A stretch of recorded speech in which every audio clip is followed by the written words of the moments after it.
offering, since the bonds were popular with many financial institutions, which possess huge resources, but some of which were not permitted to buy stocks. The interest return on the bonds has generally been less than half the corresponding dividend yield on the stock, a factor that was calculated to offset the prior claim of the bondholders. Since the company maintained its $9 dividend rate for 40 years, from 1919 to the stock split in 1959, the result was the eventual conversion of virtually all the convertible issues into common stock. Thus, the buyers of these convertibles have fared well through the years, but not quite so well as if they had bought the capital stock in the first place. This example establishes the soundness of American telephone and telegraph, but not the intrinsic attractiveness of convertible bonds. To prove them sound in practice, we should need to have a number of instances in which the convertible worked out well, even though the common stock proved disappointing. Such instances are not easy to find. Effect of convertible issues on the status of the common stock. In a large number of cases, convertibles have been issued in connection with mergers or new acquisitions. Perhaps the most striking example of this financial operation was the issuance by the NVF Corporation of nearly $100 million of its 5% convertible bonds, plus warrants, in exchange for most of the common stock of Sharon Steel Company. Typically, the transaction results in a pro forma increase in the reported earnings per share of common stock. The shares advance in response to their larger earnings, so-called, but also because the management has given evidence of its energy, enterprise, and ability to make more money for the shareholders. But there are two offsetting factors, one of which is practically ignored, and the other entirely so in optimistic markets. The first is the actual dilution of the current and future earnings on the common stock that flows arithmetically from the new conversion rights. This dilution can be quantified by taking the recent earnings, or assuming some other figures, and calculating the adjusted earnings per share if all the convertible shares or bonds were actually converted. In the majority of companies, the resulting reduction in per-share figures is not significant, but there are numerous exceptions to this statement, and there is danger that they will grow at an uncomfortable rate. The fast-expanding conglomerates have been the chief practitioners of convertible legerdemain. In Table 16.3, which can be found on the enhancement, we list 7 companies with large amounts of stock issuable on conversions or against warrants. Indicated switches from common into preferred stocks. For decades before, say 1956, common stocks yielded more than the preferred stocks of the same companies. This was particularly true if the preferred stock had a conversion privilege close to the market. The reverse is generally true at present. As a result, there are a considerable number of convertible preferred stocks, which are clearly more attractive than the related common shares. Owners of the common have nothing to lose and important advantages to gain by switching from their junior shares into the senior issue. Example. A typical example was presented by Studebaker Worthington Corporation at the close of 1970. The common sold at 57, while the $5 convertible preferred finished at 87.5. Each preferred share is exchangeable for 1.5 shares of common, then worth 85.5. This would indicate a small money difference against the buyer of the preferred. But dividends are being paid on the common at the annual rate of $1.20, or $1.80 for the 1.5 shares, against the $5 obtainable on 1 share of preferred. Thus, the original adverse difference in price would probably be made up in less than a year, after which the preferred would probably return an appreciably higher dividend yield than the common for some time to come. But most important, of course, would be the senior position that the common shareholder would gain from the switch. At the low prices of 1968 and again in 1970, the preferred sold 15 points higher than 1.5 shares of common. Its conversion privilege guarantees that it could never sell lower than the common package. Stock option warrants. Let us mince no words at the outset. We consider the recent development of stock option warrants as a near fraud, an existing menace, and a potential disaster. They have created huge aggregate dollar values out of thin air. They have no excuse for existence, except to the extent that they mislead speculators and investors. They should be prohibited by law, or at least strictly limited to a minor part of the total capitalization of a company. For an analogy in general history and in literature, we refer the listener to the section of Faust, Part 2, in which Goethe describes the invention of paper money. As an ominous precedent on Wall Street history, we may mention the warrants of American and Foreign Power Company, which in 1929 had a quoted market value of over $1 billion, although they appeared only in a footnote to the company's balance sheet. By 1932, this $1 billion had shrunk to $8 million, and in 1952, the warrants were wiped out in the company's recapitalization, even though it had remained solvent. Originally, stock option warrants were attached now and then to bond issues, and were usually equivalent to a partial conversion privilege. They were unimportant in amount and hence did no harm. Their use expanded in the late 1920s, along with many other financial abuses, but they dropped from sight for long years thereafter. They were bound to turn up again, like the bad pennies they are, and since 1967 they have become familiar instruments of finance. In fact, a standard procedure has developed for raising the capital for new real estate ventures, affiliates of large banks, by selling units of an equal number of common shares and warrants to buy additional common shares at the same price. Example, in 1971, Cleve Trust Realty investors sold 2,500,000 of these combinations of common stock, or shares of beneficial interest, and warrants, for $20 per unit. Let us consider for a moment what is really involved in this financial setup. Ordinarily, a common stock issue has the first right to buy additional common shares when the company's directors find it desirable to raise capital in this manner. This so-called preemptive right is one of the elements of value entering into the ownership of common stock, along with the right to receive dividends, to participate in the company's growth, and to vote for directors. When separate warrants are issued for the right to subscribe additional capital, that action takes away part of the value inherent in an ordinary common share and transfers it to a separate certificate. An analogous thing could be done by issuing separate certificates for the right to receive dividends for a limited or unlimited period, or the right to share in the proceeds of sale or liquidation of the enterprise, or the right to vote the shares. Why then are these subscription warrants created as part of the original capital structure? Simply because people are inexpert in financial matters.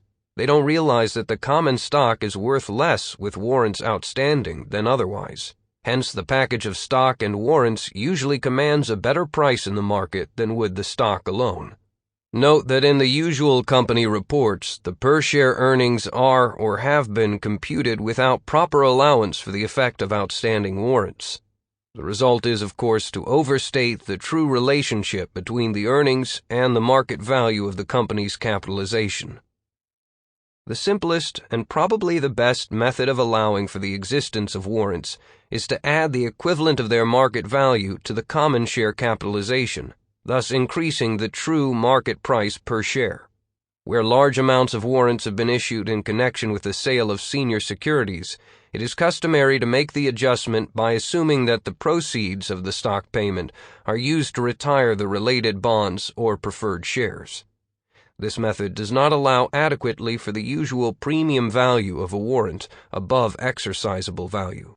In Table 16.4, which you can find on the enhancement, we compare the effect of the two methods of calculation in the case of National General Corporation for the year 1970. Does the company itself derive an advantage from the creation of these warrants, in the sense that they assure it in some way of receiving additional capital when it needs some? Not at all. Ordinarily, there is no way in which the company can require the warrant holders to exercise their rights, and thus provide new capital to the company, prior to the expiration date of the warrants. In the meantime, if the company wants to raise additional common stock funds, it must offer the shares to its shareholders in the usual way, which means somewhat under the ruling market price. The warrants are no help in such an operation. They merely complicate the situation by frequently requiring a downward revision in their own subscription price. Once more, we assert that large issues of stock option warrants serve no purpose, except to fabricate imaginary market values. The paper money that Goethe was familiar with when he wrote his Faust were the notorious French assignats that had been greeted as a marvelous invention and were destined ultimately to lose all of their value, as did the $1 billion worth of American and foreign power warrants. Some of the poet's remarks apply equally well to one invention or another, such as the following in Bayard Taylor's translation. Faust. Imagination in its highest flight exerts itself, but cannot grasp it quite. Mephistopheles, the inventor. If one needs coin, the brokers ready stand. The fool, finally. The magic paper! Practical postscript. The crime of the warrants is in having been born. Once born, they function as other security forms and offer chances of profit as well as of loss. Nearly all the newer warrants run for a limited time, generally between 5 and 10 years. The older warrants were often perpetual, and they were likely to have fascinating price histories over the years. Example. The record books will show that Tricontinental Corporation warrants, which date from 1929, sold at a negligible 1/32 of a dollar each in the depth of the Depression.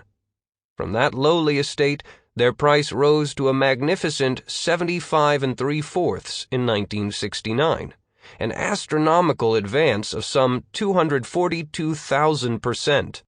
The warrants then sold considerably higher than the shares themselves. This is the kind of thing that occurs on Wall Street through technical developments, such as stock splits.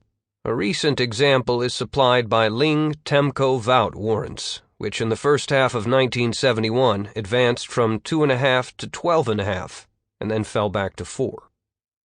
No doubt shrewd operations can be carried on in warrants from time to time, but this is too technical a matter for discussion here. We might say that warrants tend to sell relatively higher than the corresponding market components related to the conversion privilege of bonds or preferred stocks. To that extent, there is a valid argument for selling bonds with warrants attached rather than creating an equivalent dilution factor by a convertible issue. If the warrant total is relatively small, there is no point in taking its theoretical aspect too seriously. If the warrant issue is large relative to the outstanding stock, that would probably indicate that the company has a top-heavy senior capitalization. It should be selling additional common stock instead. Thus, the main objective of our attack on warrants as a financial mechanism is not to condemn their use in connection with moderate-size bond issues, but to argue against the wanton creation of huge paper money monstrosities of this genre. Commentary on Chapter 16. That which thou sowest is not quickened, except it die. 1 Corinthians 15:36. The zeal of the convert.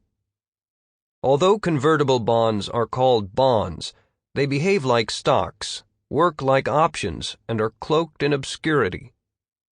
If you own a convertible, you also hold an option. You can either keep the bond and continue to earn interest on it, or you can exchange it for common stock of the issuing company at a predetermined ratio. An option gives its owner the right to buy or sell another security at a given price within a specific period of time. Because they are exchangeable into stock, convertibles pay lower rates of interest than most comparable bonds. On the other hand, if a company's stock price soars, a convertible bond exchangeable into that stock will perform much better than a conventional bond. Conversely, the typical convertible with its lower interest rate will fare worse in a falling bond market. From 1957 through 2002, according to Ibbotson Associates, Convertible bonds earned an annual average return of 8.3%, only 2 percentage points below the total return on stocks, but with steadier prices and shallower losses. More income, less risk than stocks. No wonder Wall Street salespeople often describe convertibles as a best of both worlds investment. But the intelligent investor will quickly realize that convertibles offer less income and more risk than most other bonds. So they could, by the same logic and with equal justice, be called a worst of both worlds investment. Which side you come down on depends on how you use them. In truth, convertibles act more like stocks than bonds. The return on convertibles is about 83% correlated to the Standard & Poor's 500 stock index, but only about 30% correlated to the performance of Treasury bonds. Thus, converts zig when most bonds zag. For conservative investors with most or all of their assets in bonds, adding a diversified bundle of converts is a sensible way to seek stock-like returns without having to take the scary step of investing in stocks directly. You could call convertible bonds stocks for chickens. As convertibles expert F. Barry Nelson of Advent Capital Management points out, this roughly $200 billion market has blossomed since Graham's day. Most converts are now medium-term in the 7 to 10-year range. Roughly half are investment grade, and many issues now carry some call protection and assurance against early redemption. All these factors make them less risky than they used to be. It's expensive to trade small lots of convertible bonds, and diversification is impractical unless you have well over $100,000 to invest in this sector alone. Fortunately, today's intelligent investor has the convenient recourse of buying a low-cost convertible bond fund. Fidelity and Vanguard offer mutual funds with annual expenses comfortably under 1%, while several closed-end funds are also available at a reasonable cost, and occasionally at discounts to net asset value. On Wall Street, cuteness and complexity go hand in hand, and convertibles are no exception. Among the newer varieties are a jumble of securities with acronymic nicknames like Lions, Elks, Eyes, Perks, MIPS, Chips, and Yields. These intricate securities put a floor under your potential losses, but also cap your potential profits and often compel you to convert into common stock on a fixed date. Like most investments that purport to insure against loss, these things are generally more trouble than they are worth. You can best shield yourself against loss not by buying one of these quirky contraptions, but by intelligently diversifying your entire portfolio across cash, bonds, and U.S. and foreign stocks. Uncovering covered calls. As the bear market clawed its way through 2003, it dug up an old fad, writing covered call options. A recent Google search on covered call writing turned up more than 2,600 hits. What are covered calls, and how do they work? Imagine that you buy 100 shares of Ixnay Corporation at $95 apiece. You then sell or write a call option on your shares. In exchange, you get a cash payment known as a call premium. Let's say it's $10 per share.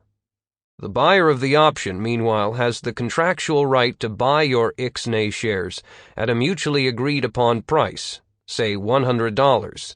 You get to keep the stock so long as it stays below $100, and you earn a fat $1,000 in premium income, which will cushion the fall if Ixnay stock crashes. Less risk, more income. What's not to like? Well, now imagine that Ixnay's stock price jumps overnight to $110. Then your option buyer will exercise his rights, yanking your shares away for $100 apiece. You've still got your $1,000 in income, but he's got your Ixnay, and the more it goes up, the harder you'll kick yourself. Since the potential gain on a stock is unlimited, while no loss can exceed 100%, the only person you will enrich with this strategy is your broker. You've put a floor under your losses, but you've also slapped a ceiling over your gains. For individual investors, Covering your downside is never worth surrendering most of your upside. Chapter 17. 4 extremely instructive case histories. The word extremely in the title is a kind of pun, because the histories represent extremes of various sorts that were manifest on Wall Street in recent years. They hold instruction and grave warnings for everyone who has a serious connection with the world of stocks and bonds. Not only for ordinary investors and speculators, but for professionals, security analysts, fund managers, trust account administrators, and even for bankers who lend money to corporations. The 4 companies to be reviewed, and the different extremes that they illustrate, are Penn Central Railroad Company, an extreme example of the neglect of the most elementary warning signals of financial weakness by all those who had bonds or shares of this system under their supervision. A crazily high market price for the stock of a tottering giant. Ling Temco Vought Incorporated, an extreme example of quick and unsound empire building, with ultimate collapse practically guaranteed, but helped by indiscriminate bank lending. NVF Corporation, an extreme example of one corporate acquisition in which a small company absorbed another 7 times its size, incurring a huge debt and employing some startling accounting devices. AAA Enterprises, an extreme example of public stock financing of a small company, its value based on the magic word franchising and little else, sponsored by important stock exchange houses. Bankruptcy followed within 2 years of the stock sale and the doubling of the initial inflated price in the heedless stock market. The Penn Central case. This is the country's largest railroad in assets and gross revenues. Its bankruptcy in 1970 shocked the financial world. It has defaulted on most of its bond issues and has been in danger of abandoning its operations entirely. Its security issues fell drastically in price, the common stock collapsing from a high level of 86.5 as recently as 1968 to a low of 5.5 in 1970. There seems little doubt that these shares will be wiped out in reorganization. Our basic point is that the application of the simplest rules of security analysis and the simplest standards of sound investment would have revealed the fundamental weakness of the Penn Central system long before its bankruptcy, certainly in 1968, when the shares were selling at their post-1929 record, and when most of its bond issues could have been exchanged at even prices for well-secured public utility obligations with the same coupon rates. The following comments are in order. 1. In the S&P Bond Guide, the interest charges of the system are shown to have been earned 1.91 times in 1967 and 1.98 times in 1968. The minimum coverage prescribed for railroad bonds in our textbook security analysis is 5 times before income taxes and 2.9 times after income taxes at regular rates. As far as we know, the validity of these standards has never been questioned by any investment authority. On the basis of our requirements for earnings after taxes, the Penn Central fell short of the requirements for safety. But our after-tax requirement is based on a before-tax ratio of 5 times, with regular income tax deducted after the bond interest. In the case of Penn Central, it had been paying no income taxes to speak of for the past 11 years. Hence, the coverage of its interest charges before taxes was less than 2 times, a totally inadequate figure against our conservative requirement of 5 times. 2. The fact that the company paid no income taxes over so long a period should have raised serious questions about the validity of its reported earnings. 3. The bonds of the Penn Central system could have been exchanged in 1968 and 1969 at no sacrifice of price or income for far better secured issues. For example, in 1969, Pennsylvania Railroad 4.5s due 1994, part of Penn Central, had a range of 61 to 74.5.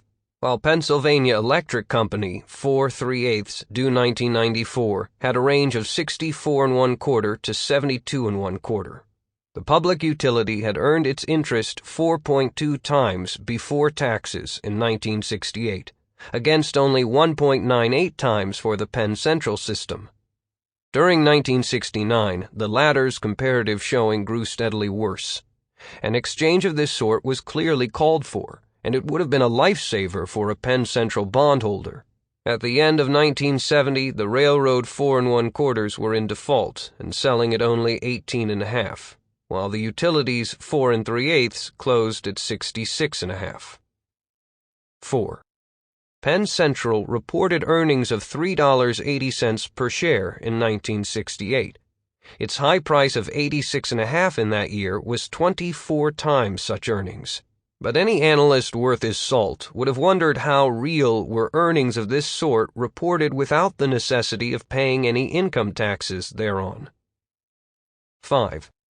For 1966, the newly merged company had reported earnings of $6.80 a share, in reflection of which the common stock later rose to its peak of 86 1/2. This was a valuation of over $2 billion for the equity. How many of these buyers knew at the time that the so lovely earnings were before a special charge of $275 million, or $12 per share, to be taken in 1971 for costs and losses incurred on the merger? Oh, wondrous fairyland of Wall Street, where a company can announce profits of $6.80 per share in one place, and special costs and losses of $12 in another, and shareholders and speculators rub their hands with glee. 6. A railroad analyst would have long since known that the operating picture of the Penn Central was very bad in comparison with the more profitable roads. For example, its transportation ratio was 47.5% in 1968. Against 35.2% for its neighbor, Norfolk and Western. 7. Along the way, there were some strange transactions with peculiar accounting results. Details are too complicated to go into here. Conclusion. Whether better management could have saved the Penn Central bankruptcy may be arguable, but there is no doubt whatever that no bonds and no shares of the Penn Central system should have remained after 1968 at the latest in any securities account watched over by competent security analysts, fund managers, trust officers, or investment counsel. Moral? Security analysts should do their elementary jobs before they study stock market movements, gaze into crystal balls, make elaborate mathematical calculations, or go on all-expense-paid field trips. Ling Temco Vought Incorporated. This is a story of head-over-heels expansion and head-over-heels debt, ending up in terrific losses and a host of financial problems. As usually happens in such cases, a fair-haired boy, or young genius, was chiefly responsible for both the creation of the great empire and its ignominious downfall. But there is plenty of blame to be accorded others as well. The rise and fall of Ling Temco Vought can be summarized by setting forth condensed income accounts and balance sheet items for 5 years between 1958 and 1970. This is done in Table 17.1, which can be viewed on the enhancement. The first column shows the company's modest beginnings in 1958, when its sales were only $7 million. The next gives figures for 1960. The enterprise had grown 20-fold in only 2 years, but it was still comparatively small. Then came the heyday years to 1967 and 1968, in which sales again grew 20-fold to $2.8 billion, with the debt figure expanding from $44 million to an awesome $1,653 million. In 1969 came new acquisitions, a further huge increase in debt to a total of $1,865 million, and the beginning of serious trouble. A large loss, after extraordinary items, was reported for the year. The stock price declined from its 1967 high of 169.5 to a low of 24. The young genius was superseded as the head of the company. The 1970 results were even more dreadful. The enterprise reported a final net loss of close to $70 million. The stock fell away to a low price of 7 1/8, and its largest bond issue was quoted at one time at a pitiable 15 cents on the dollar. The company's expansion policy was sharply reversed. Various of its important interests were placed on the market, and some headway was made in reducing its mountainous obligations. The figures in our table speak so eloquently that few comments are called for. But here's some. 1. The company's expansion period was not without an interruption. In 1961, it showed a small operating deficit, but adopting a practice that was to be seen later in so many reports for 1970, evidently decided to throw all possible charges and reserves into the one bad year.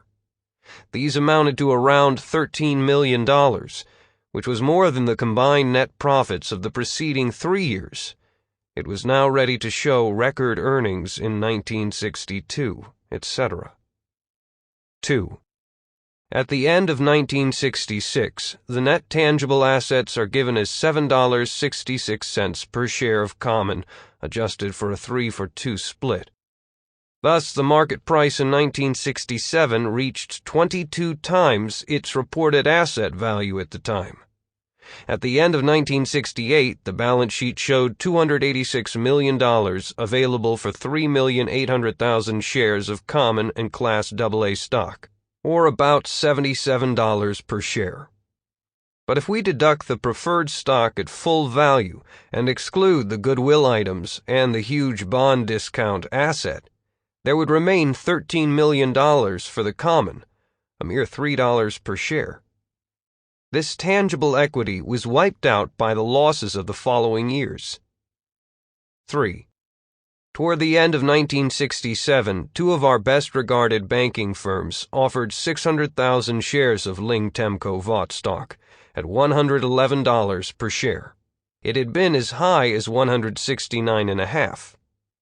In less than 3 years, the price fell to 7 1/8. 4. At the end of 1967, the bank loans had reached $161 million, and a year later they stood at $414 million, which should have been a frightening figure. In addition, the long-term debt amounted to $1,237 million. By 1969, combined debt reached a total of $1,869 million. This may have been the largest combined debt figure of any industrial company anywhere and at any time, with a single exception of the impregnable Standard Oil of New Jersey. 5. The losses in 1969 and 1970 far exceeded the total profits since the formation of the company. Moral. The primary question raised in our mind by the Ling Temco Vought story is how the commercial bankers could have been persuaded to lend the company such huge amounts of money during its expansion period. In 1966 and earlier, the company's coverage of interest charges did not meet conservative standards, and the same was true of the ratio of current assets to current liabilities and of stock equity to total debt.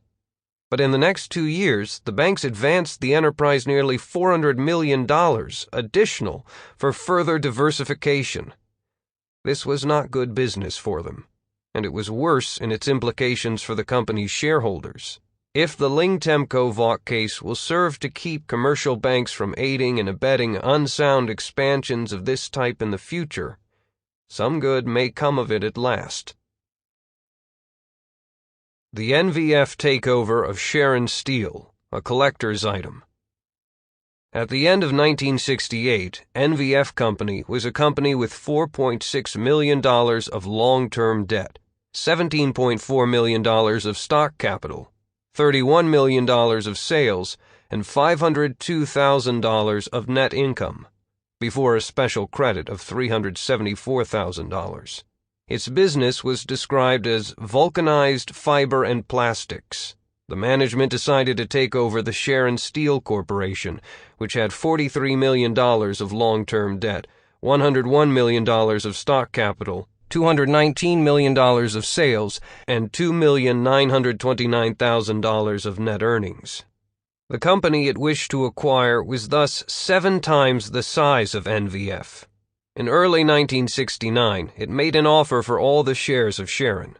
The terms per share was $70 face amount of NVF Junior 5% bonds, due 1994, plus warrants to buy 1.5 shares of NVF stock at $22 per share of NVF. The management of Sharon strenuously resisted this takeover attempt, but in vain.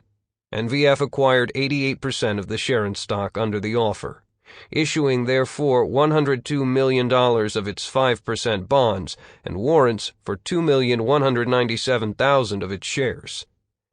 Had the offer been 100% operative, the consolidated enterprise would, for the year 1968, have had $163 million in debt, only $2.2 million in tangible stock capital, $250 million of sales. The net earnings question would have been a bit complicated, but the company subsequently stated them as a net loss of 50 cents per share of NVF stocks, before an extraordinary credit, and net earnings of 3 cents per share after such credit. First comment. Among all the takeovers effected in the year 1969, this was no doubt the most extreme in its financial disproportions. The acquiring company had assumed responsibility for a new and top-heavy debt obligation, and it had changed its calculated 1968 earnings from a profit to a loss into the bargain. A measure of the impairment of the company's financial position by this step is found in the fact that the new 5% bonds did not sell higher than 42 cents on the dollar during the year of issuance. This would have indicated grave doubt of the safety of the bonds and of the company's future. However, the management actually exploited the bond price in a way to save the company annual income taxes of about $1 million, as will be shown. The 1968 report, published after the Sharon takeover, contained a condensed picture of its results, carried back to the year-end. This contained 2 most unusual items. 1. There is listed as an asset $58,600,000 of deferred debt expense. This sum is greater than the entire stockholders' equity, placed at $40,200,000. 2.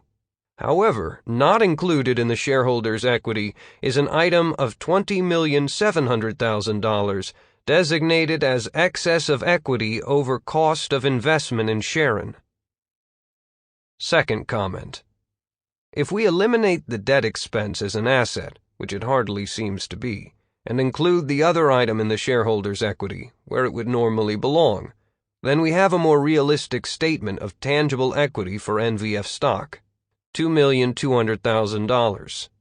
Thus, the first effect of the deal was to reduce NVF's real equity from $17,400,000 to $2,200,000, or from $23.71 per share to about $3 per share on 731,000 shares.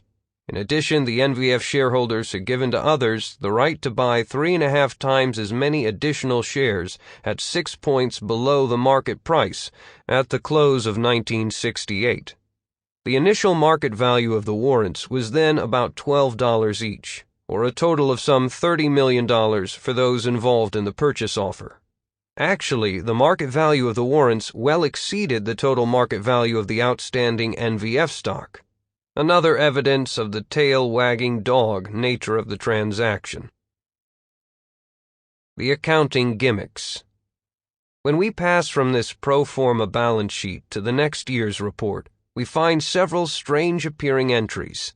In addition to the basic interest expense, a hefty $7,500,000, there is deducted $1,795,000 for amortization of deferred debt expense. But this last is nearly offset on the next line by a very unusual income item indeed. Amortization of equity over cost of investment in subsidiary, CR $1,650,000. In one of the footnotes we find an entry, not appearing in any other report that we know of. Part of the stock capital is there designated as fair market value of warrants issued in connection with acquisition, etc., $22,129,000.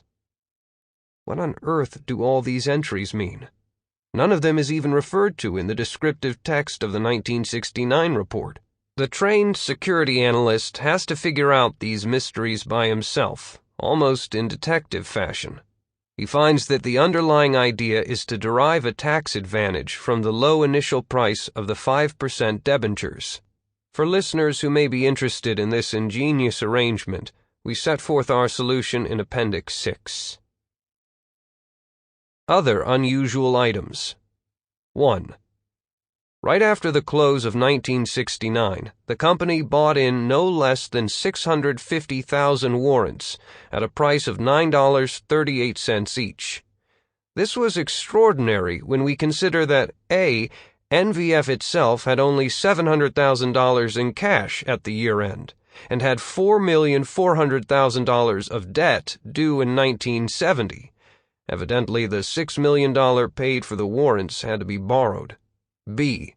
It was buying in this warrant paper money at a time when its 5% bonds were selling at less than 40 cents on the dollar, ordinarily a warning that financial difficulties lay ahead. 2. As a partial offset to this, the company had retired $5,100,000 of its bonds, along with 253,000 warrants, in exchange for a like amount of common stock. This was possible because, by the vagaries of the securities markets, people were selling the 5% bonds at less than 40, while the common sold at an average price of 13.5, paying no dividend. 3. The company had plans in operation not only for selling stock to its employees, but also for selling them a large number of warrants to buy the stock. Like the stock purchases, the warrants were to be paid for 5% down, and the rest over many years in the future. This is the only such employee purchase plan for warrants that we know of. Will someone soon invent and sell on installments a right to buy a share? And so on.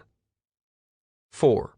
In the year 1969, the newly controlled Sharon Steel Company changed its method of arriving at its pension costs and also adopted lower depreciation rates.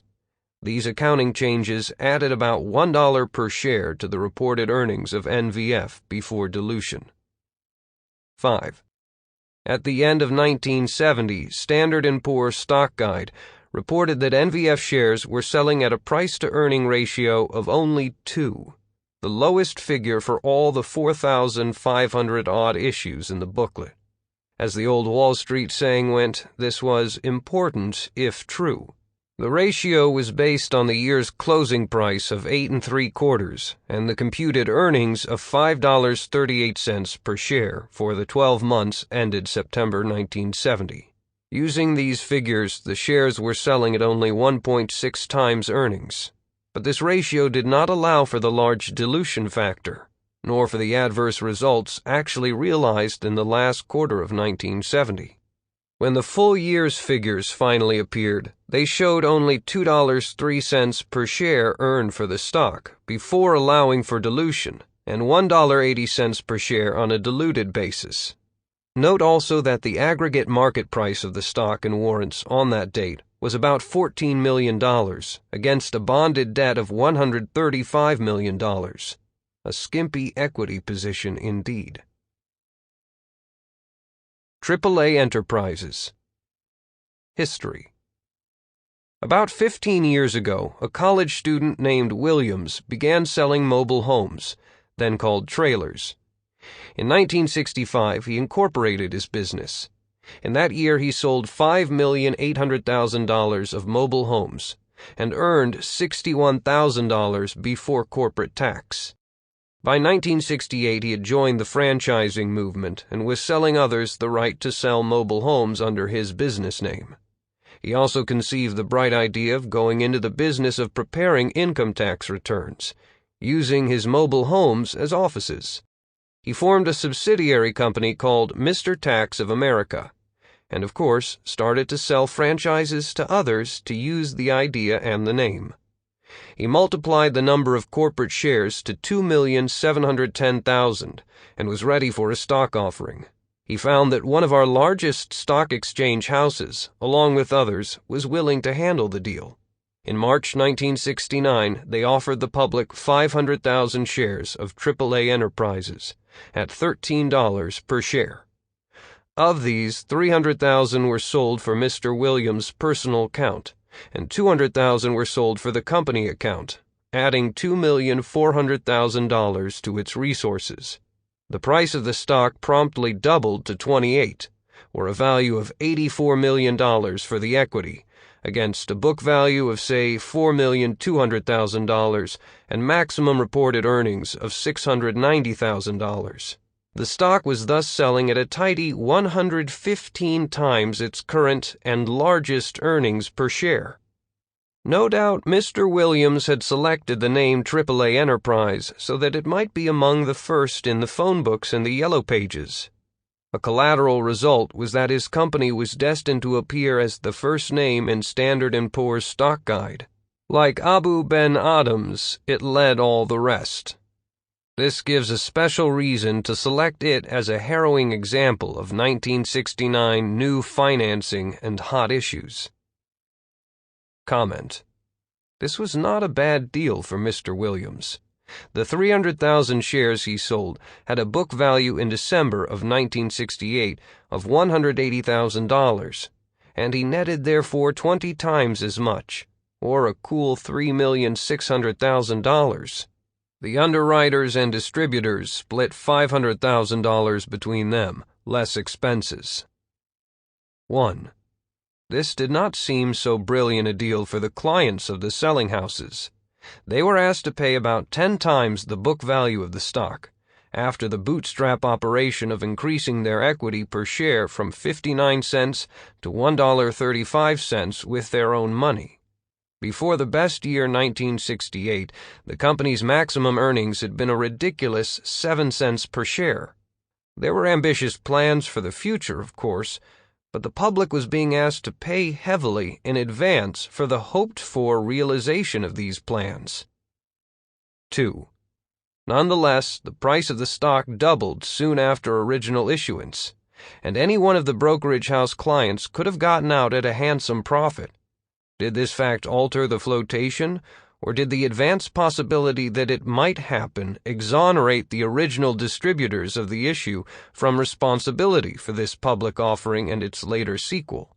Not an easy question to answer, but it deserves careful consideration by Wall Street and the government regulatory agencies. Subsequent history. With its enlarged capital, AAA Enterprises went into 2 additional businesses. In 1969, it opened a chain of retail carpet stores, and it acquired a plant that manufactured mobile homes. The results reported for the first 9 months were not exactly brilliant, but they were a little better than the year before, 22 cents a share against 14 cents. What happened in the next months was literally incredible. The company lost $4,365,000, or $1.49 per share. This consumed all its capital before the financing, plus the entire $2,400,000 received on the sale of the stock, plus 2/3 of the amount reported as earned in the first 9 months of 1969. There was left a pathetic $242,000, or 8 cents per share, of capital for the public shareholders who had paid $13 for the new offering only 7 months before. Nonetheless, the shares closed the year 1969 at 8 1/8 bid, or a valuation of more than $25 million for the company. Further comment. 1. It is too much to believe that the company had actually earned $686,000 from January to September 1969, and then lost $4,365,000 in the next 3 months. There was something sadly, badly, and accusingly wrong about the September 30th report. 2. The year's closing price of 8 1/8 bid was even more of a demonstration of the complete heedlessness of stock market prices than were the original offering price of 13 or the subsequent hot issue advance to a high bid of 28. These latter quotations at least were based on enthusiasm and hope, out of all proportion to reality and common sense, but at least comprehensible. The year-end valuation of $25 million was given to a company that had lost all but a minuscule remnant of its capital, for which a completely insolvent condition was imminent, and for which the words enthusiasm or hope would be only bitter sarcasms. It is true the year-end figures had not been published by December 31st, but it is the business of Wall Street houses associated with a company to have monthly operating statements and a fairly exact idea of how things are going. Final chapter. For the first half of 1970, the company reported a further loss of $1 million. It now had a good-sized capital deficit. It was kept out of bankruptcy by loans made by Mr. Williams, up to a total of $2,500,000. No further statements seem to have been issued, until in January 1971, AAA Enterprises finally filed a petition in bankruptcy. The quotation for the stock at month-end was still 50 cents a share bid, or $1,500,000 for the entire issue, which evidently had no more than wallpaper value. End of our story. Moral and questions. The speculative public is incorrigible. In financial terms, it cannot count beyond 3. It will buy anything at any price if there seems to be some action in progress. It will fall for any company identified with franchising, computers, electronics, science, technology, or what have you, when the particular fashion is raging. Our listeners, sensible investors all, are of course above such foolishness. But questions remain. Should not responsible investment houses be honor-bound to refrain from identifying themselves with such enterprises, 9 out of 10 of which may be foredoomed to ultimate failure? This was actually the situation when the author entered Wall Street in 1914. By comparison, it would seem that the ethical standards of the street have fallen rather than advanced in the ensuing 57 years, despite all the reforms and all the controls. Could and should the SEC be given other powers to protect the public, beyond the present ones which are limited to requiring the printing of all important relevant facts in the offering prospectus? Should some kind of box score for public offerings of various types be compiled and published in conspicuous fashion? Should every prospectus, and perhaps every confirmation of sale under an original offering, carry some kind of formal warranty that the offering price for the issue is not substantially out of line with the ruling prices for issues of the same general type already established in the market? As we write this edition, a movement toward reform of Wall Street abuses is underway. It will be difficult to impose worthwhile changes in the field of new offerings, because the abuses are so largely the result of the public's own heedlessness and greed. But the matter deserves long and careful consideration. Commentary on Chapter 17. The wisdom god Woden went out to the king of the trolls, got him in an arm lock, and demanded to know of him how order might triumph over chaos. "Give me your left eye," said the troll, "and I'll tell you." Without hesitation, Woden gave up his left eye. "Now tell me." The troll said, "The secret is, watch with both eyes." John Gardner. the more things change. Graham highlights four extremes: an overpriced, tottering giant, an empire-building conglomerate, a merger in which a tiny firm took over a big one, an initial public offering of shares in a basically worthless company. The past few years have provided enough new cases of Graham's extremes to fill an encyclopedia. Here is a sampler. Lucent, not transparent. In mid-2000, Lucent Technologies Incorporated was owned by more investors than any other U.S. stock, with a market capitalization of $192.9 billion. It was the 12th most valuable company in America. Was that giant valuation justified? Let's look at some basics from Lucent's financial report for the fiscal quarter ended June 30th, 2000. A closer reading of Lucent's report sets alarm bells jangling like an unanswered telephone switchboard. Lucent had just bought an optical equipment supplier, Chromatis Networks, for $4.8 billion, of which $4.2 billion was goodwill, or cost above book value. Chromatis had 150 employees, no customers, and zero revenues, so the term goodwill seems inadequate. Perhaps hope chest is more accurate. If Chromatis's embryonic products did not work out, Lucent would have to reverse the goodwill and charge it off against future earnings. A footnote discloses that Lucent had lent $1.5 billion to purchasers of its products. Lucent was also on the hook for $350 million in guarantees for money its customers had borrowed elsewhere. The total of these customer financings had doubled in a year, suggesting that purchasers were running out of cash to buy Lucent's products. What if they ran out of cash to pay their debts? Finally, Lucent treated the cost of developing new software as a capital asset. Rather than an asset, wasn't that a routine business expense that should come out of earnings? Conclusion. In August 2001, Lucent shut down the Chromatis division after its products reportedly attracted only 2 customers. In fiscal year 2001, Lucent lost $16.2 billion. In fiscal year 2002, it lost another $11.9 billion. Included in those losses were $3.5 billion in provisions for bad debts and customer financings, $4.1 billion in impairment charges related to goodwill, and $362 million in charges related to capitalized software. Lucent stock at $51.062 on June 30th, 2000, finished 2002 at $1.26. A loss of nearly $190 billion in market value in 2.5 years.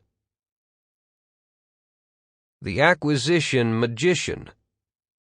To describe Tyco International Limited, we can only paraphrase Winston Churchill and say that never has so much been sold by so many to so few. From 1997 through 2001, this Bermuda-based conglomerate spent a total of more than $37 billion, most of it in shares of Tyco stock, buying companies the way Imelda Marcos bought shoes. In fiscal year 2000 alone, according to its annual report, Tyco acquired approximately 200 companies, an average of more than one every other day. The result? Tyco grew phenomenally fast. In 5 years, revenues went from $7.6 billion to $34 billion, and operating income shot from a $476 million loss to a $6.2 billion gain. No wonder the company had a total stock market value of $114 billion at the end of 2001. But Tyco's financial statements were at least as mind-boggling as its growth. Nearly every year, they featured hundreds of millions of dollars in acquisition-related charges. These expenses fell into 3 main categories. 1. Merger or restructuring or other non-recurring costs. 2. charges for the impairment of long-lived assets, and 3. Write-offs of purchased in-process research and development. For the sake of brevity, let's refer to the first kind of charge as moron, the second as chilla, and the third as whoopiprad. How did they show up over time? As you can see, the moron charges, which are supposed to be non-recurring, showed up in 4 out of 5 years and totaled a whooping $2.5 billion.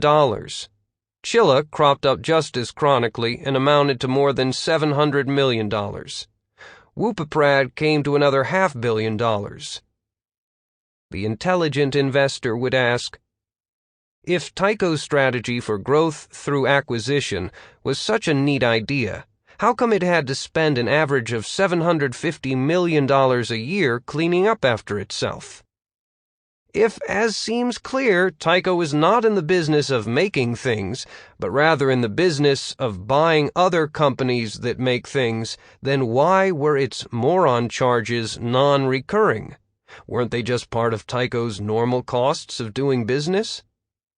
And with accounting charges for past acquisitions junking up every year's earnings, who could tell what next year's would be? In fact, an investor couldn't even tell what Tyco's past earnings were.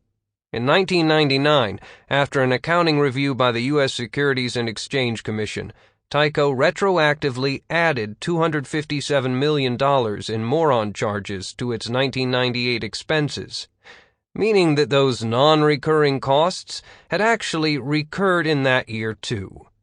At the same time, the company rejiggered its originally reported 1999 charges.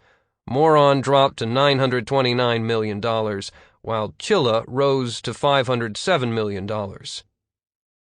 Tyco is clearly growing in size, but was it growing more profitable? No outsider could safely tell. Conclusion. In fiscal year 2002, Tyco lost $9.4 billion. The stock, which had closed at $58.90 at year-end 2001, finished 2002 at $17.08, a loss of 71% in 12 months. A minnow swallows a whale. On January 10, 2000, America Online Incorporated and Time Warner Incorporated announced that they would merge in a deal initially valued at $156 billion. As of December 31, 1999, AOL had $10.3 billion in assets, and its revenues over the previous 12 months had amounted to $5.7 billion. Time Warner, on the other hand, had $51.2 billion in assets and revenues of $27.3 billion. Time Warner was a vastly bigger company by any measure, except one, the valuation of its stock. Because America Online bedazzled investors simply by being in the internet industry, its stock sold for a stupendous 164 times its earnings. Stock in Time Warner, a grab bag of cable television, movies, music, and magazines, sold for around 50 times earnings. In announcing the deal, the two companies called it a strategic merger of equals. Time Warner's chairman, Gerald M. Levin, declared that the opportunities are limitless for everyone connected to AOL Time Warner. Above all, he added, for its shareholders. Ecstatic that their stock might finally get the cachet of an internet darling, Time Warner shareholders overwhelmingly approved the deal. But they overlooked a few things. This merger of equals was designed to give America Online shareholders 55% of the combined company, even though Time Warner was 5 times bigger. For the second time in 3 years, the U.S. Securities and Exchange Commission was investigating whether America Online had improperly accounted for marketing costs. Nearly half of America Online's total assets, $4.9 billion worth, was made up of available-for-sale equity securities. If the prices of publicly traded technology stocks fell, that could wipe out much of the company's asset base. Conclusion. On January 11, 2001, the two firms finalized their merger. AOL Time Warner Incorporated lost $4.9 billion in 2001, and in the most gargantuan loss ever recorded by a corporation, another $98.7 billion in 2002. Most of the losses came from writing down the value of America Online. By year-end 2002, the shareholders for whom Levin predicted unlimited opportunities had nothing to show but a roughly 80% loss in the value of their shares since the deal was first announced. Can you flunk investing kindergarten? On May 20, 1999, eToys Incorporated sold 8% of its stock to the public. Four of Wall Street's most prestigious investment banks, Goldman, Sachs & Company, Bank Boston, Robertson Stevens, Donaldson, Lufkin & Jenrette, and Merrill Lynch & Company, underwrote 8,320,000 shares at $20 apiece, raising $166.4 million. The stock roared up, closing at $76.56, a 282.8% gain in its first day of trading. At that price, eToys, with its 102 million shares, had a market value of $7.8 billion. What kind of business did buyers get for that price? eToys sales had risen 4,261% in the previous year, and it had added 75,000 customers in the last quarter alone. But in its 20 months in business, eToys had produced total sales of $30.6 million, on which it had run a net loss of $30.8 million, meaning that eToys was spending $2 to sell every dollar's worth of toys. The IPO prospectus also disclosed that eToys would use some proceeds of the offering to acquire another online operation, Baby Center Incorporated, which had lost $4.5 million on $4.8 million in sales over the previous year. To land this prize, eToys would pay a mere $205 million, and eToys would reserve 40.6 million shares of common stock for future issuance to its management. So if eToys ever made money, its net income would have to be divided not among 102 million shares, but among 143 million, diluting any future earnings per share by nearly one-third. A comparison of eToys with Toys R Us Incorporated, its biggest rival, is shocking. In the preceding 3 months, Toys R Us had earned $27 million in net income and had sold over 70 times more goods than eToys had sold in an entire year. And yet, as Figure 17.3 on the enhancement shows, the stock market valued eToys at nearly $2 billion more than Toys R Us. Conclusion. On March 7, 2001, eToys filed for bankruptcy protection after racking up net losses of more than $398 million in its brief life as a public company. The stock, which peaked at $86 per share in October 1999, last traded for a penny. Chapter 18. A comparison of 8 pairs of companies. In this chapter, we shall attempt a novel form of exposition. By selecting 8 pairs of companies which appear next to each other, or nearly so, on the stock exchange list, we hope to bring home in a concrete and vivid manner some of the many varieties of character, financial structure, policies, performance, and vicissitudes of corporate enterprises, and of the investment and speculative attitudes found on the financial scene in recent years. In each comparison, we shall comment only on those aspects that have a special meaning and import. Pair 1.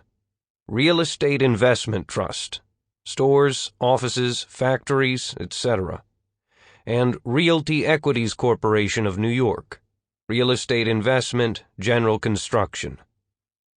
In this first comparison, we depart from the alphabetical order used for the other pairs. It has a special significance for us, since it seems to encapsulate, on the one hand, all that has been reasonable, stable, and generally good in the traditional methods of handling other people's money. In contrast, in the other company, with the reckless expansion, the financial legerdemain, and the roller coaster changes so often found in present-day corporate operations. The two enterprises have similar names, and for many years they appeared side by side on the American Stock Exchange list. Their stock ticker symbols, REI and REC, could easily have been confused. But one of them is a staid New England trust, administered by 3 trustees, with operations dating back nearly a century, and with dividends paid continuously since 1889. It is kept throughout to the same type of prudent investments, limiting its expansion to a moderate rate and its debt to an easily manageable figure. The other is a typical New York-based sudden growth venture, which in 8 years blew up its assets from $6.2 million to $154 million, and its debts in the same proportion, which moved out from ordinary real estate operations to a miscellany of ventures, including 2 racetracks, 74 movie theaters, 3 literary agencies, a public relations firm, hotels, supermarkets, and a 26% interest in a large cosmetics firm, which went bankrupt in 1970. This conglomeration of business ventures was matched by a corresponding variety of corporate devices, including the following. 1. A preferred stock entitled to $7 annual dividends, but with a par value of only $1, and carried as a liability at $1 per share. A stated common stock value of $2,500,000, $1 per share, more than offset by a deduction of $5,500,000 as the cost of 209,000 shares of reacquired stock. 3. 3 series of stock option warrants, giving rights to buy a total of 1,578,000 shares. 4. At least 6 different kinds of debt obligations, in the form of mortgages, debentures, publicly held notes, notes payable to banks, notes, loans, and contracts payable, and loans payable to the Small Business Administration, adding up to over $100 million in March 1969. In addition, it had the usual taxes and accounts payable. Let us present first a few figures of the two enterprises as they appeared in 1960, further illustrated in Table 18-1A on the enhancement. Here we find the trust shares selling in the market for 9 times the aggregate value of equity stock. The trust enterprise had a smaller relative debt and a better ratio of net to gross, but the price of the common was higher in relation to per-share earnings. In Table 18-1B on the enhancement, we present the situation about 8 years later. The trust had kept the noiseless tenor of its way, increasing both its revenues and its per-share earnings by about 3/4. But realty equities had been metamorphosed into something monstrous and vulnerable. How did Wall Street react to these diverse developments? By paying as little attention as possible to the trust, and a lot to realty equities. In 1968, the latter shot up from 10 to 37.75, and the listed warrants from 6 to 36.5, on combined sales of 2,420,000 shares. While this was happening, the trust shares advanced sedately from 20 to 30.25 on modest volume. The March 1969 balance sheet of equities was to show an asset value of only $3.41 per share, less than a tenth of its high price that year. The book value of the trust shares was $20.85. The next year, it became clear that all was not well in the equities picture, and the price fell to 9.5. When the report for March 1970 appeared, the shareholders must have felt shell-shocked as they read that the enterprise had sustained a net loss of $13,200,000, or $5.17 per share, virtually wiping out their former slim equity. This disastrous figure included a reserve of $8,800,000 for future losses on investments. Nonetheless, the directors had bravely declared an extra dividend of 5 cents right after the close of the fiscal year. But more trouble was in sight. The company's auditors refused to certify the financial statements for 1969 through 70, and the shares were suspended from trading on the American Stock Exchange. In the over-the-counter market, the bid price dropped below $2 per share. Real estate investment trust shares had typical price fluctuations after 1969. The low in 1970 was 16.5, with a recovery to 26 5/6 in early 1971. The latest reported earnings were $1.50 per share, and the stock was selling moderately above its 1970 book value of $21.60. The issue may have been somewhat overpriced at its record high in 1968, but the shareholders have been honestly and well served by their trustees. The real estate equity story is a different and a sorry one. Pair 2. Air products and chemicals, industrial and medical gases, etc., and air reduction company, industrial gases and equipment, chemicals. Even more than our first pair, these two resemble each other in both name and line of business. The comparison they invite is thus of the conventional type in security analysis, while most of our other pairs are more heteroclite in nature. Products is a newer company than Reduction, and in 1969 had less than half the other's volume. Nonetheless, its equity issues sold for 25% more in the aggregate than Air Reduction stock. As Table 18.2 on the enhancement shows, the reason can be found both in Air Reduction's greater profitability and its stronger growth record. We find here the typical consequences of a better showing of quality. Air Products sold at 16.5 times its latest earnings, against only 9.1 times for Air Reduction. Also, Air Products sold well above its asset backing, while Air Reduction could be bought at only 75% of its book value. Air Reduction paid a more liberal dividend, but this may be deemed to reflect the greater desirability for Air Products to retain its earnings. Also, Air Reduction had a more comfortable working capital position. On this point, we may remark that a profitable company can always put its current position in shape by some form of permanent financing. But by our standards, Air Products was somewhat overbonded. If the analyst were called on to choose between the two companies, he would have no difficulty in concluding that the prospects of Air Products looked more promising than those of Air Reduction. But did this make Air Products more attractive at its considerably higher relative price? We doubt whether this question can be answered in a definitive fashion. In general, Wall Street sets quality above quantity in its thinking, and probably the majority of security analysts would opt for the better but dear Air Products, as against the poorer but cheaper Air Reduction. Whether this performance is to prove right or wrong is more likely to depend on the unpredictable future than on any demonstrable investment principle. In this instance, Air Reduction appears to belong to the group of important companies in the low multiplier class. If, as the studies referred to before would seem to indicate, that group, as a whole, is likely to give a better account of itself than the high multiplier stocks, then Air Reduction should logically be given the preference, but only as part of a diversified operation. Also, a thoroughgoing study of the individual companies could lead the analyst to the opposite conclusion, but that would have to be for reasons beyond those already reflected in the past showing. Sequel. Air Products stood up better than Air Reduction in the 1970 break, with a decline of 16% against 24%.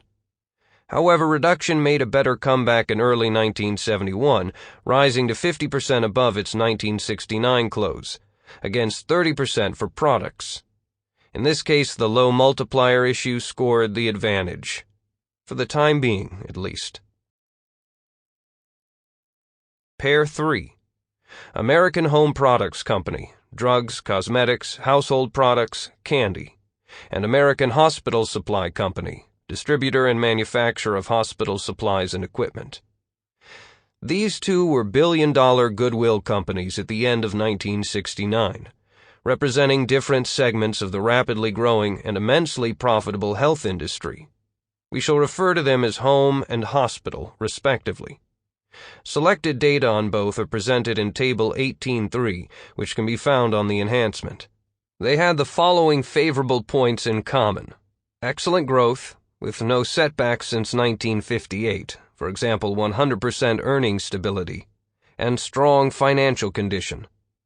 The growth rate of hospital up to the end of 1969 was considerably higher than home's. On the other hand, home enjoyed substantially better profitability on both sales and capital.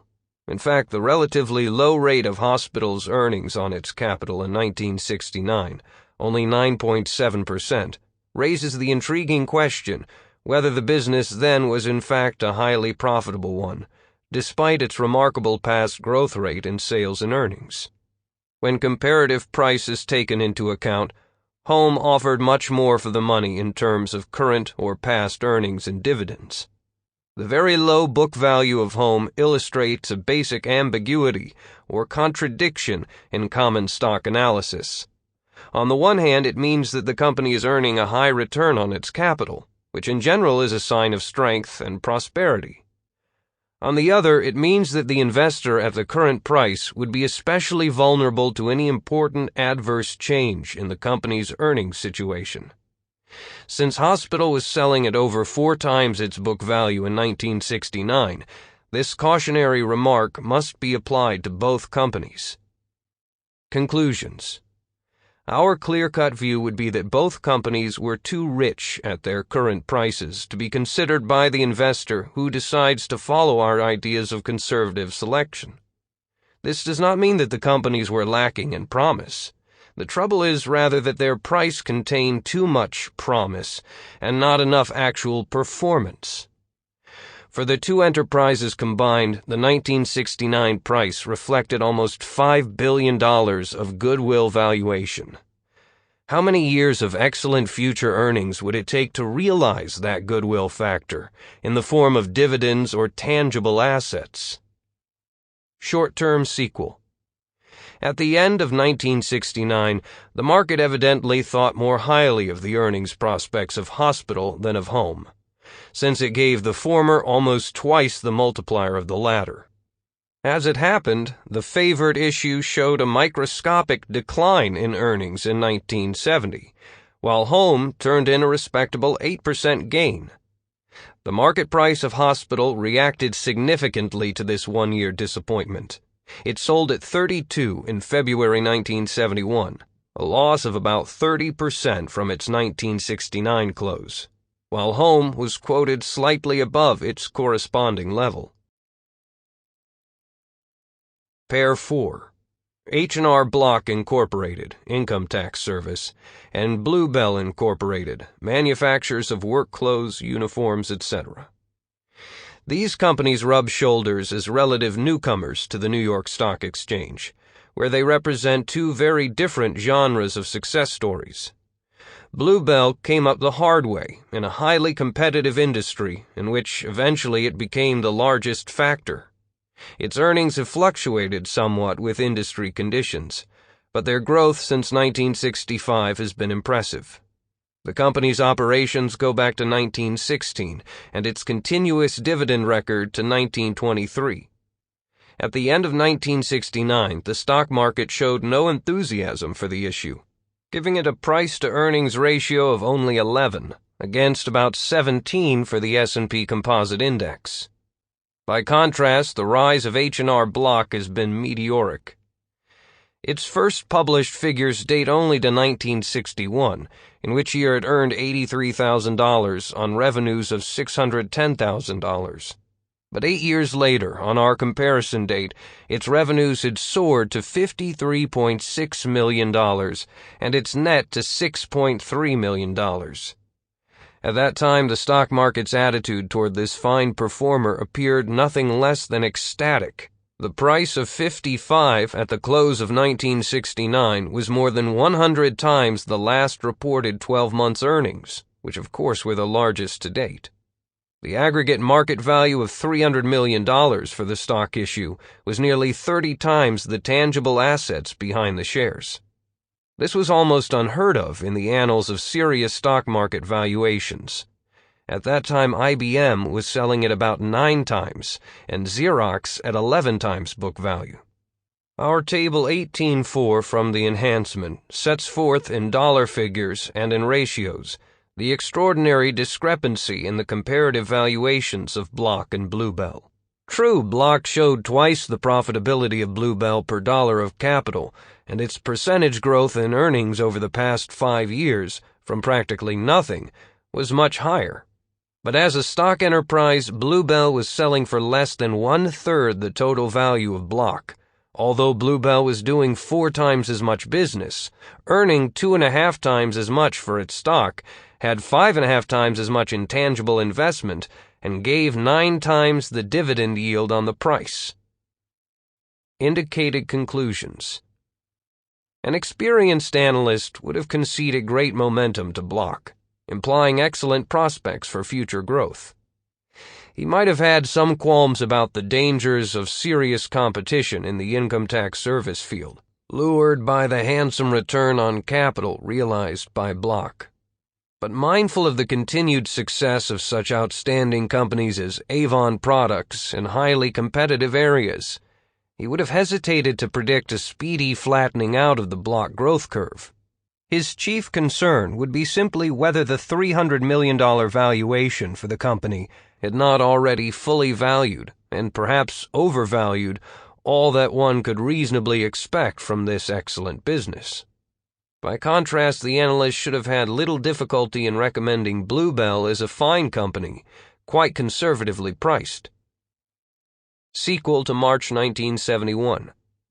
The 1970 near panic lopped 1/4 off the price of Bluebell and about 1/3 from that of Block. Both then joined in the extraordinary recovery of the general market. The price of Block rose to 75 in February 1971. But Bluebell advanced considerably more, to the equivalent of 109 after a 3-for-2 split.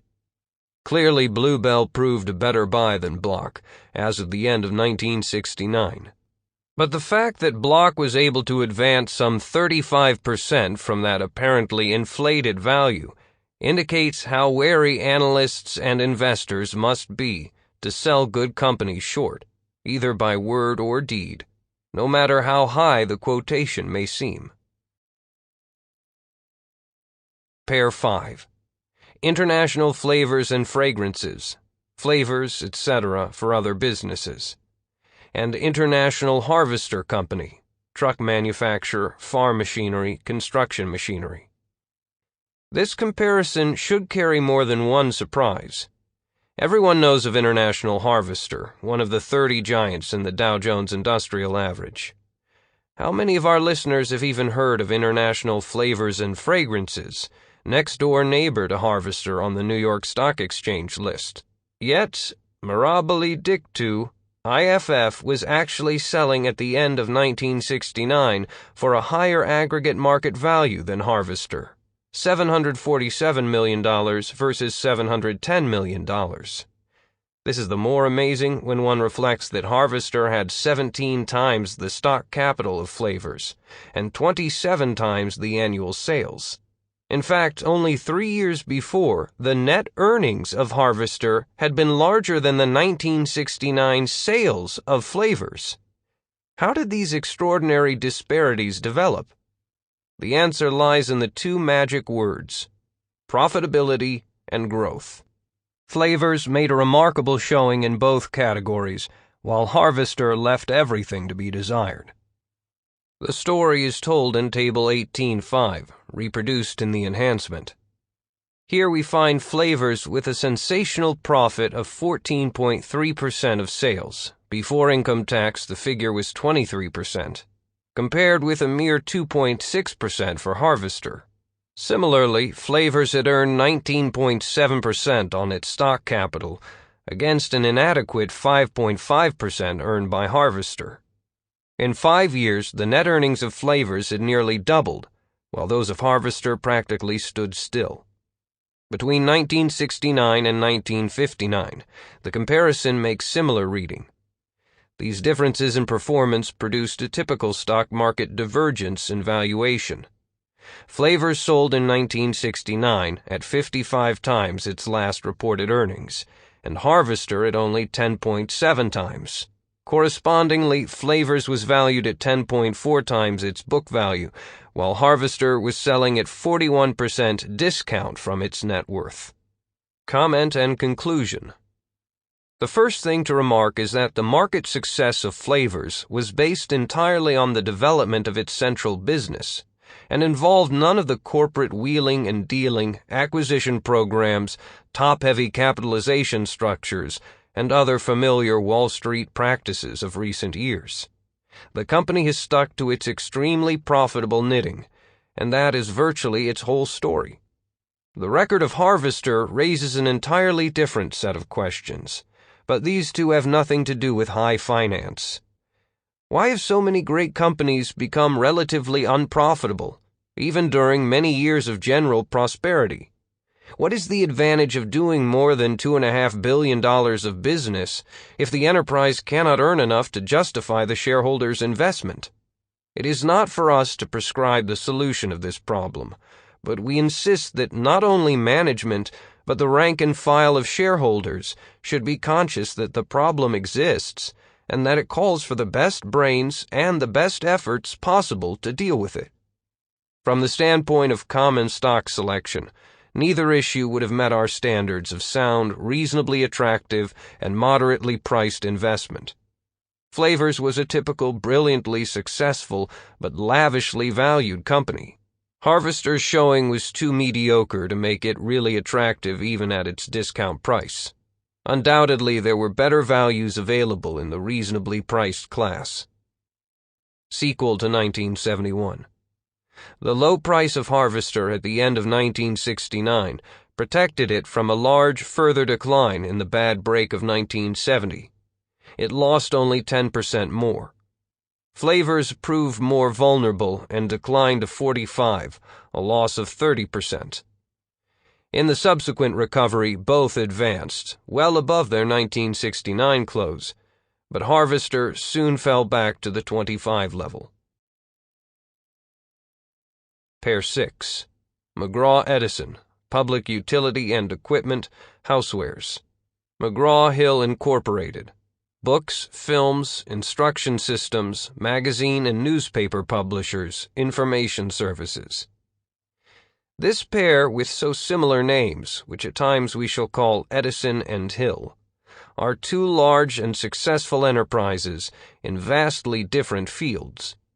We have chosen December 31st, 1968 as the date of our comparison, developed in Table 18.6 and further illustrated on the enhancement. The issues were selling at about the same price, but because of Hill's larger capitalization, it was valued at about twice the total figure of the other. This difference should appear somewhat surprising, since Edison had about 50% higher sales and 1/4 larger net earnings. As a result, we find that the key ratio, the multiplier of earnings, was more than twice as great for Hill as for Edison. This phenomenon seems explicable chiefly by the persistence of a strong enthusiasm and partiality exhibited by the market toward shares of book publishing companies, several of which had been introduced to public trading in the later 1960s. Actually, by the end of 1968, it was evident that this enthusiasm had been overdone. The Hill shares had sold at 56 in 1967, more than 40 times the just reported record earnings for 1966. But a small decline had happened in 1967, and a further decline in 1968. Thus, the current high multiplier of 35 was being applied to a company that had already shown 2 years of receding profits. Nonetheless, the stock was still valued at more than 8 times its tangible asset backing, indicating a goodwill component of not far from $1 billion. Thus, the price seemed to illustrate, in Dr. Johnson's famous phrase, the triumph of hope over experience. By contrast, McGraw-Edison seemed quoted at a reasonable price in relation to the high general market level and to the company's overall performance and financial position. Sequel to early 1971. The decline of McGraw-Hill's earnings continued through 1969 and 1970, dropping to $1.02 and then to 82 cents per share. In the May 1970 debacle, its price suffered a devastating break to 10, less than a fifth of the figure 2 years before. It had a good recovery thereafter, but the high of 24 in May 1971 was still only 60% of the 1968 closing price. McGraw-Edison gave a better account of itself, declining to 22 in 1970 and recovering fully to 41.5 in May 1971. McGraw-Hill continues to be a strong and prosperous company, but its price history exemplifies, as do so many other cases, the speculative hazards in such stocks created by Wall Street through its undisciplined waves of optimism and pessimism. Pair 7. National General Corporation, a large conglomerate, and National Presto Industries, diverse electric appliances, ordnance. These two companies invite comparison chiefly because they are so different. Let us call them General and Presto. We have selected the end of 1968 for our study because the write-offs taken by General in 1969 made the figures for that year too ambiguous. The full flavor of General's far-flung activities could not be savored the year before, but it was already conglomerate enough for anyone's taste. The condensed description in the stock guide read, Nationwide Theater Chain, Motion Picture and TV Production, Savings and Loan Association, Book Publishing. To which could be added, then or later, insurance, investment banking, records, music publishing, computerized services, real estate, and 35% of Performance Systems Incorporated, name recently changed from Minnie Pearl's Chicken System Incorporated. Presto had also followed a diversification program, but in comparison with General, it was modest indeed. Starting as the leading maker of pressure cookers, it had branched out into various other household and electric appliances. Quite differently also, it took on a number of ordnance contracts for the U.S. government. Our Table 18.7, which can be found on the enhancement, summarizes the showing of the companies at the end of 1968. The capital structure of Presto was as simple as it could be. Nothing but 1,478,000 shares of common stock, selling in the market for $58 million. Contrastingly, General had more than twice as many shares of common, plus an issue of convertible preferred, plus 3 issues of stock warrants calling for a huge amount of common, plus a towering convertible bond issue, just given in exchange for stock of an insurance company, plus a goodly sum of non-convertible bonds. All this added up to a market capitalization of $534 million, not counting an impending issue of convertible bonds, and $750 million including such issue. Despite National General's enormously greater capitalization, it had actually done considerably less gross business than Presto in their fiscal years, and it had shown only 75% of Presto's net income. The determination of the true market value of General's common stock capitalization presents an interesting problem for security analysts and has important implications for anyone interested in the stock on any basis more serious than outright gambling. The relatively small $4.50 convertible preferred can be readily taken care of by assuming its conversion into common when the latter sells at a suitable market level. This we've done in Table 18.7. But the warrants require different treatment. In calculating the full dilution basis, the company assumes exercise of all the warrants and the application of the proceeds to the retirement of debt, plus use of the balance to buy in common at the market. These assumptions actually produced virtually no effect on the earnings per share in calendar 1968, which were reported as $1.51 both before and after allowance for dilution. We consider this treatment illogical and unrealistic. As we see it, the warrants represent a part of the common stock package, and their market value is part of the effective market value of the common stock part of the capital. See our discussion of this point on page 415 before.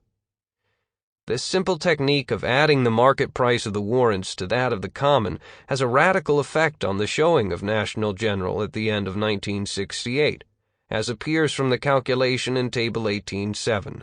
In fact, the true market price of the common stock turns out to be more than twice the quoted figure. Hence, the true multiplier of the 1968 earnings is more than doubled, to the inherently absurd figure of 69 times. The total market value of the common stock equivalents then becomes $413 million, which is over 3 times the tangible assets shown therefore. These figures appear the more anomalous when comparison is made with those of Presto. One is moved to ask, how could Presto possibly be valued at only 6.9 times its current earnings, when the multiplier for General was nearly 10 times as great?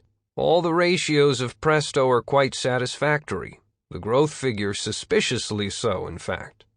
By that we mean that the company was undoubtedly benefiting considerably from its war work, and the shareholders should be prepared for some falling off in profits under peacetime conditions. But on balance, Presto met all the requirements of a sound and reasonably priced investment, while General had all the earmarks of a typical conglomerate of the late 1960s vintage, full of corporate gadgets and grandiose gestures, but lacking in substantial values behind the market quotations. Sequel. General continued its diversification policy in 1969, with some increase in its debt, but it took a whopping write-off of millions, chiefly in the value of its investment in the Mini Pearl chicken deal. The final figure showed a loss of $72 million before tax credit, and $46.4 million after tax credit. The price of the shares fell to 16.5 in 1969, and as low as 9 in 1970, only 15% of its 1968 high of 60. Earnings for 1970 were reported as $2.33 per share diluted, and the price recovered to 28.5 in 1971. National Presto increased its per-share earnings somewhat in both 1969 and 1970, marking 10 years of uninterrupted growth of profits. Nonetheless, its price declined to 21.5 in the 1970 debacle. This was an interesting figure, since it was less than 4 times the last reported earnings, and less than the net current assets available for the stock at the time. Late in 1971, we find the price of National Presto 60% higher at 34. But the ratios are still startling. The enlarged working capital is still about equal to the current price, which in turn is only 5.5 times the last reported earnings. If the investor could now find 10 such issues for diversification, he could be confident of satisfactory results. Pair 8. Whiting Corporation, Materials Handling Equipment, and Wilcox and Gibbs, Small Conglomerate. This pair are close but not touching neighbors on the American Stock Exchange list. The comparison, set forth in Table 18.8a, makes one wonder if Wall Street is a rational institution. The company with smaller sales and earnings, and with half the tangible assets for the common, sold at about 4 times the aggregate value of the other. The higher-valued company was about to report a large loss after special charges. It had not paid a dividend in 13 years. The other had a long record of satisfactory earnings, had paid continuous dividends since 1936, and was currently returning one of the highest dividend yields in the entire common stock list. To indicate more vividly the disparity in the performance of the two companies, we append, in Table 18a-b, which can be found on the enhancement, the earnings and price record for 1961 through 1970. The history of the two companies throws an interesting light on the development of medium-sized businesses in this country. in contrast with much larger-sized companies that have mainly appeared in this audiobook. Whiting was incorporated in 1896, and thus goes back at least 75 years. It seems to have kept pretty faithful to its materials handling business, and has done quite well with it over the decades. Wilcox and Gibbs goes back even farther, to 1866, and was long known in its industry as a prominent maker of industrial sewing machines.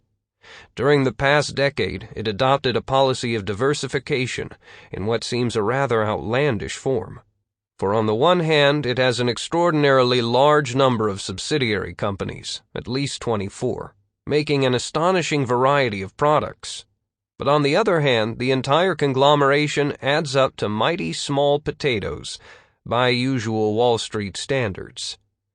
The earnings developments in Whiting are rather characteristic of our business concerns. The figures show steady and rather spectacular growth from 41 cents a share in 1960 to $3.63 in 1968. But they carried no assurance that such growth must continue indefinitely. The subsequent decline to only $1.77 for the 12 months ended January 1971 may have reflected nothing more than the slowing down of the general economy. But the stock price reacted in severe fashion, falling about 60% from its 1968 high, 43.5, to the close of 1969. Our analysis would indicate that the shares represented a sound and attractive secondary issue investment, suitable for the enterprising investor as part of a group of such commitments. Sequel. Wilcox and Gibbs showed a small operating loss for 1970. Its price declined drastically to a low of 4.5, recovering in typical fashion to 9.5 in February 1971. It would be hard to justify that price statistically. Whiting had a relatively small decline to 16.75 in 1970. At that price, it was selling at just about the current assets alone available for the shares. Its earnings held at $1.85 per share to July 1971. In early 1971, the price advanced to 24.5, which seemed reasonable enough, but no longer a bargain by our standards. General observations. The issues used in these comparisons were selected with some malice aforethought, and thus they cannot be said to present a random cross-section of the common stock list. Also, they are limited to the industrial section, and the important areas of public utilities, transportation companies, and financial enterprises do not appear. But they vary sufficiently in size, lines of business, and qualitative and quantitative aspects to convey a fair idea of the choices confronting an investor in common stocks. The relationship between price and indicated value has also differed greatly from one case to another. For the most part, the companies with better growth records and higher profitability have sold at higher multipliers of current earnings, which is logical enough in general.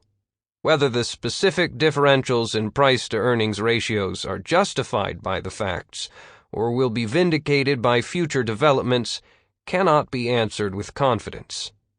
On the other hand, we do have quite a few instances here in which a worthwhile judgment can be reached.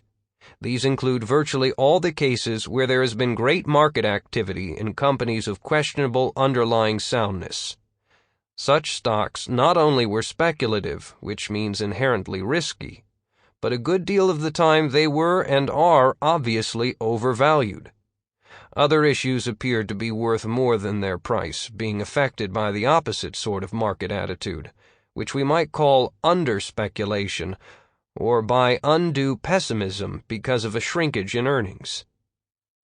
In Table 18.9, which you can find on the enhancement, we provide some data on the price fluctuations of the issues covered in this chapter. Most of them had large declines between 1961 and 1962, as well as from 1969 to 1970. Clearly, the investor must be prepared for this type of adverse market movement in future stock markets. In Table 18.10, which you can find on the enhancement as well, We show year-to-year fluctuations of McGraw-Hill common stock for the period 1958 through 1970. It'll be noted that in each of the last 13 years, the price either advanced or declined over a range of at least 3 to 2 from one year to the next. In the case of National General, fluctuations of at least this amplitude, both upward and downward, were shown in each 2-year period. In studying the stock list for the material in this chapter, we were impressed once again by the wide difference between the usual objectives of security analysis and those we deem dependable and rewarding. Most security analysts try to select the issues that will give the best account of themselves in the future, in terms chiefly of market action, but considering also the development of earnings. We are frankly skeptical as to whether this can be done with satisfactory results. Our preference for the analyst's work would be rather that he should seek the exceptional or minority cases in which he can form a reasonably confident judgment that the price is well below value.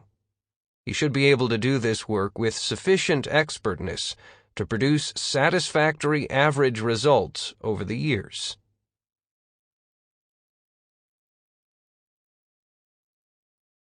Commentary on Chapter 18.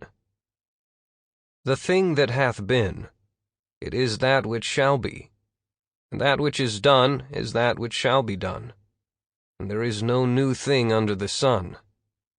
Is there anything whereof it may be said, See, this is new? It hath been already of old time, which was before us. Ecclesiastes 1:9-10. Let's update Graham's classic write-up of 8 pairs of companies, using the same compare and contrast technique that he pioneered in his lectures at Columbia Business School and the New York Institute of Finance. Bear in mind that these summaries describe these stocks only at the time specified. The cheap stocks may later become overpriced. The expensive stocks may turn cheap. At some point in its life, almost every stock is a bargain. At another time, it'll be expensive. Although there are good and bad companies, there is no such thing as a good stock. There are only good stock prices, which come and go. Pair 1. Cisco and Cisco. On March 27, 2000, Cisco Systems Incorporated, spelled CISCO, became the world's most valuable corporation as its stock hit $548 billion in total value. Cisco, which makes equipment that directs data over the Internet, first sold its shares to the public only 10 years earlier.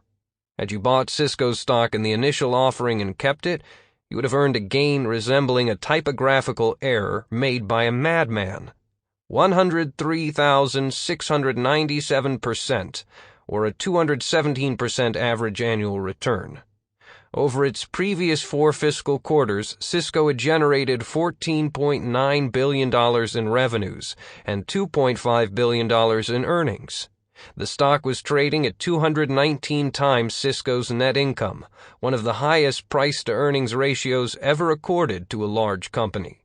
Then there was Cisco Corporation, spelled SYSCO, which supplies food to institutional kitchens and had been publicly traded for 30 years. Over its last 4 quarters, Cisco served up $17.7 billion in revenues, almost 20% more than Cisco with a C, but only $457 million in net income.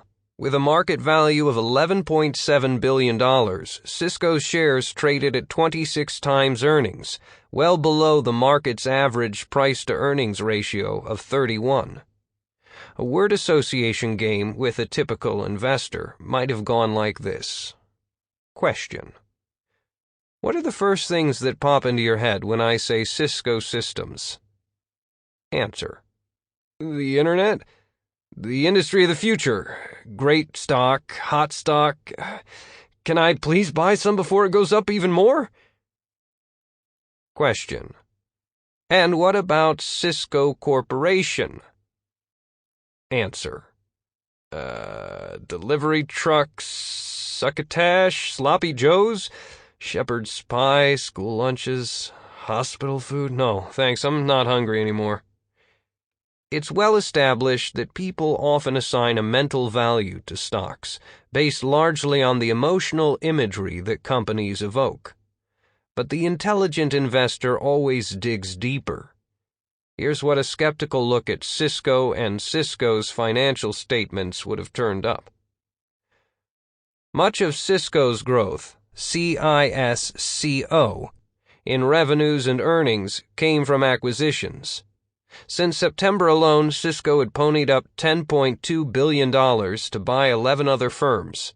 How could so many companies be mashed together so quickly? Also, roughly a third of Cisco's earnings over the previous 6 months came not from its businesses, but from tax breaks on stock options exercised by its executives and employees. And Cisco had gained $5.8 billion selling investments, then bought $6 billion more. Was it an internet company or a mutual fund? What if those investments stopped going up? Cisco, SYSCO, had also acquired several companies over the same period, but paid only about $130 million. Stock options for Cisco's insiders totaled only 1.5% of shares outstanding, versus 6.9% at Cisco with a C.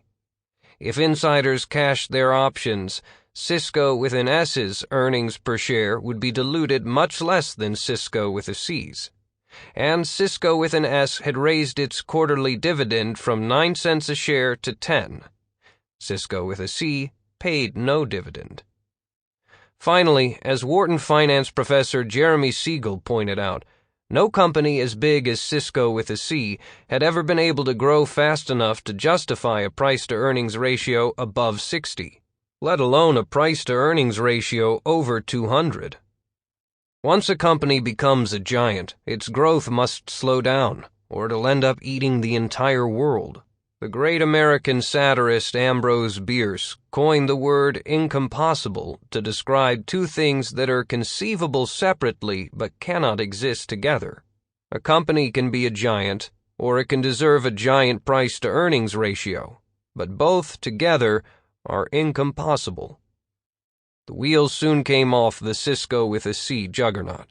First, in 2001, came a $1.2 billion charge to restructure some of those acquisitions. Over the next 2 years, $1.3 billion in losses on those investments leaked out. From 2000 through 2002, Cisco's stock lost 3/4 of its value. Cisco with an S, meanwhile, kept dishing out profits, and the stock gained 56% over the same period. See Figure 18.1 on the enhancement. Pair 2. Yahoo and Yum.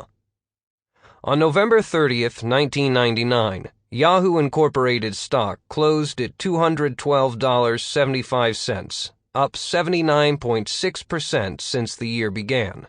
By December 7th, the stock was at $348, a 63.6% gain in 5 trading days. Yahoo kept whooping along through year-end, closing at $432.68 on December 31st. In a single month, the stock had more than doubled, gaining roughly $58 billion to reach a total market value of $114 billion. In the previous 4 quarters, Yahoo had racked up $433 million in revenues and $34.9 million in net income. So Yahoo stock was now priced at 263 times revenues and 3,264 times earnings. Remember that a price-to-earnings ratio much above 25 made Graham grimace. Why was Yahoo screaming upward? After the market closed on November 30th, Standard & Poor's announced that it would add Yahoo to its S&P 500 index as of December 7th. That would make Yahoo a compulsory holding for index funds and other big investors. And that sudden rise in demand was sure to drive the stock even higher, at least temporarily. With some 90% of Yahoo's stock locked up in the hands of employees, venture capital firms, and other restricted holders, Just a fraction of its shares could trade. So thousands of people bought the stock only because they knew other people would have to buy it, and price was no object. Meanwhile, Yum went begging.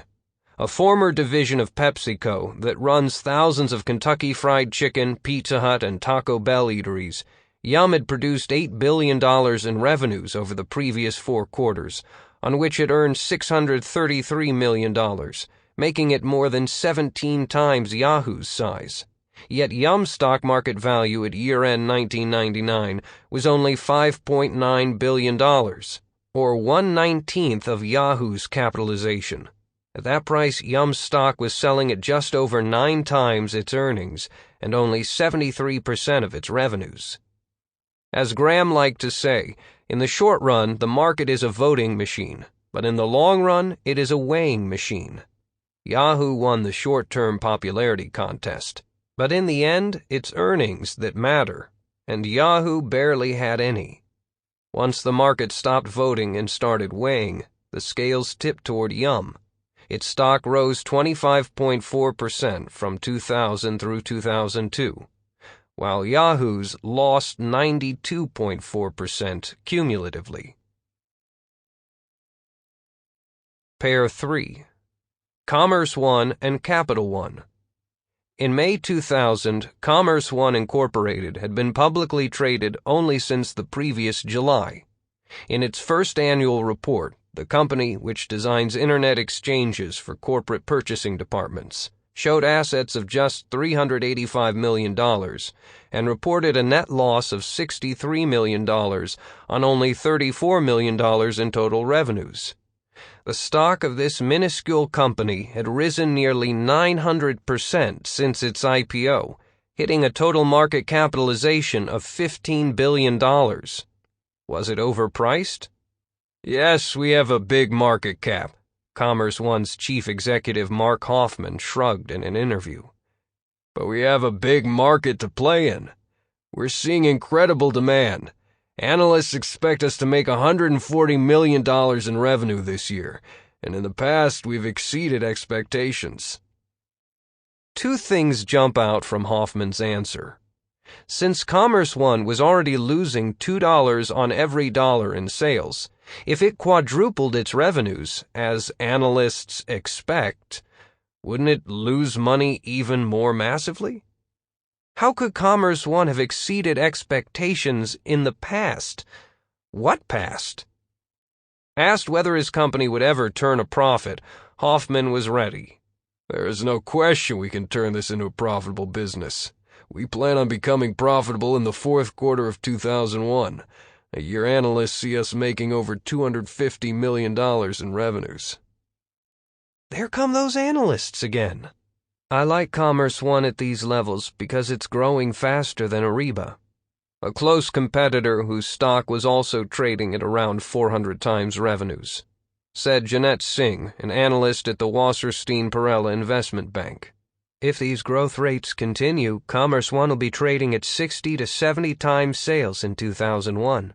In other words, I can name a stock that's more overpriced than Commerce One, so Commerce One is cheap.